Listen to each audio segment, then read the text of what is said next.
પંચમહાલ જિલ્લાના મોરવા હડફના ખાબડા સહિત 6 થી વધુ ગામોમાં સિંચાઈની સુવિધા ન હોવાથી ખેડૂતો મુશ્કેલીમાં મુકાયા છે। આ વિસ્તારમાં ખેડૂતો ચોમાસા આધારિત ખેતી કરે છે, ત્યારે હવે ખેડૂતોએ સિંચાઈની સુવિધા ઉપલબ્ધ કરવા માંગ પણ કરી રહ્યા છે।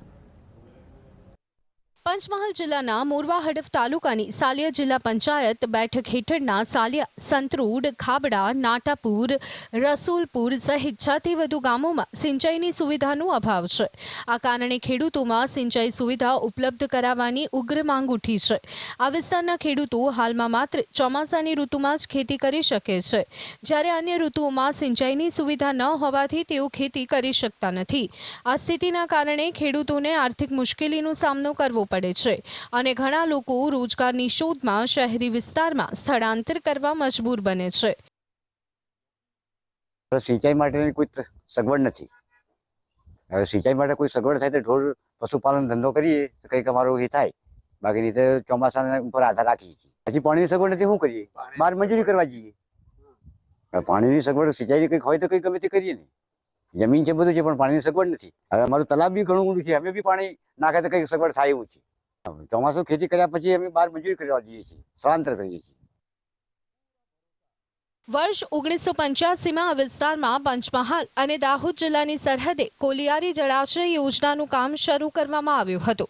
આ યોજના અંતર્ગત જમીન સંપાદન કરવામાં આવ્યું હતું અને કેનાલનું નિર્માણ પણ કરવામાં આવ્યું હતું। જો કે અજાણ્યા કારણોસર આ જળાશયનું કામ અધૂરું રહ્યું, જેના પરિણામે ખેડૂતોને સિંચાઈની સુવિધા મળી શકી નથી।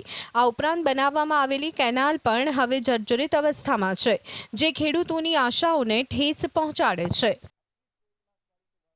નહેર બની પણ ડેમ નથી બન્યો અને નહેર માત્રા સુધી આવી છે। સિંચાઈની સુવિધા પર તો મજૂરી કામ કરવા જવું પડે છે અને અત્યારે પાણીની બહુ તકલીફ પડે ખેતીવાડીમાં।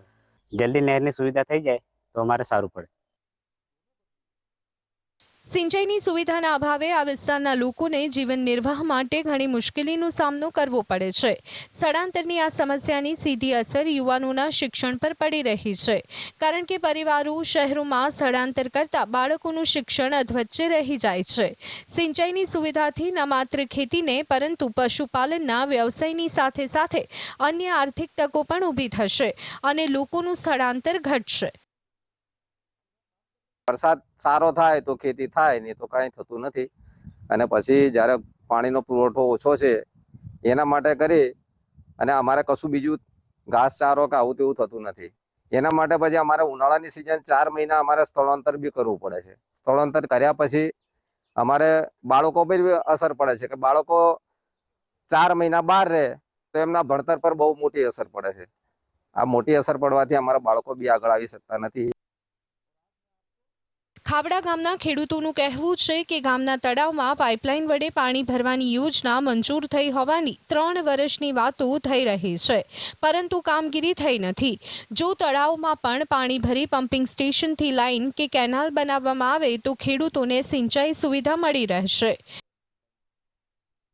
અમારા ખાબડા તળાવની અંદરમાં પાણી પડે તો અમે લઈ શકીએ કે હડપ નદીનું કે પછી કોલિયારીનું કે નાટાપોરનો ડેમ છે, અમારું સગવડ એટલું હાલે તો સારું છે। અત્યારે 2-3 વર્ષના એમ કે લાઈન આવે છે, તળાવમાં પાણી ફેંકે છે, પાણી આવતું જ નથી। અમે રાહ જોઈ કરીએ કે આજે આવે કાલે આવે, કોઈ પાણી નથી આવતું સાહેબ। અમારે સરકારથી માંગણી કરી અમારે પાણીની સગવડ ફૂલ જોઈએ તો અમે આગળ ચાલી શકીએ, નહીં તો અમારથી કંઈ બને નહીં। સરકાર ખેડૂતોને સિંચાઈનું પાણી પૂરી પાડવાની વાત તો કરે છે, પરંતુ તેને લઈ અને જમીન પરનું કોઈ નક્કર આયોજન થતું નથી। ન માત્ર મોરવા હડફ પરંતુ રાજ્યના તમામ ખેડૂતોને સિંચાઈ માટેનું પૂરતું પાણી મળી રહે તો ગુજરાતના કૃષિ ક્ષેત્રની સિકલ બદલી શકે તેમ છે। ઇકબાલ શેખ, GSTV, પંચમહાલ।